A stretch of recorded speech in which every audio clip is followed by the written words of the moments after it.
Regardez-moi ce pain tout frais, comme il est beau.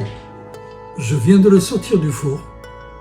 On l'appelle pain cocotte, car il est cuit dans une cocotte, comme celle-ci.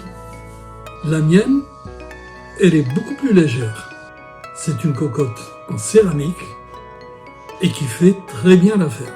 Elle est ronde, mais vous pouvez aussi bien faire votre pain cocotte dans un moule en fente de forme rectangulaire ou même un moule en fente spécial pour baguette. Dans tous les cas, il est préférable que la cocotte ait un couvercle que nous retirerons dans le dernier quart d'heure de cuisson. Sans plus attendre, nous allons voir ensemble la recette de ce fameux pain cocotte sans pétrissage.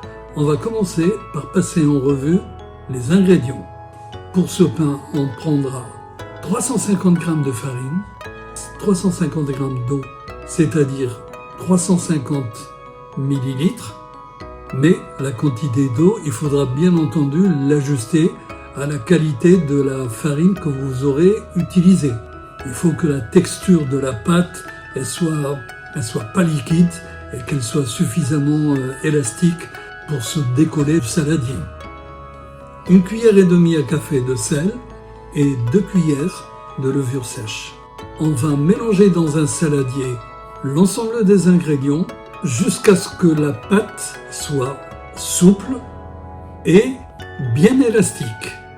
On arrête alors de mélanger et on recouvre le saladier avec un torchon propre.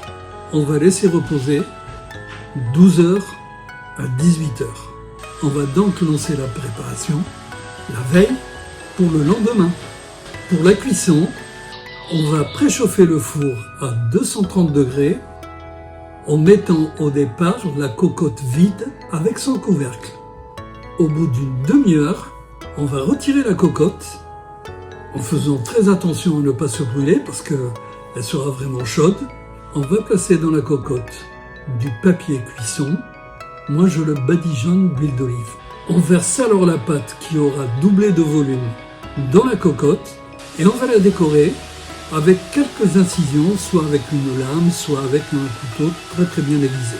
On repose le couvercle sur la cocotte et on enfourne.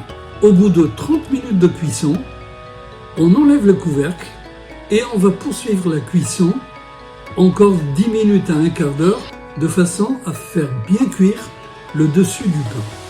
Au bout de 10 minutes ou un quart d'heure, et ça vous le verrez à l'œil, la cuisson est prête, vous pouvez sortir la cocotte et retirer le pain délicatement pour ne pas vous brûler et le déposer sur une planche en attendant de le découper.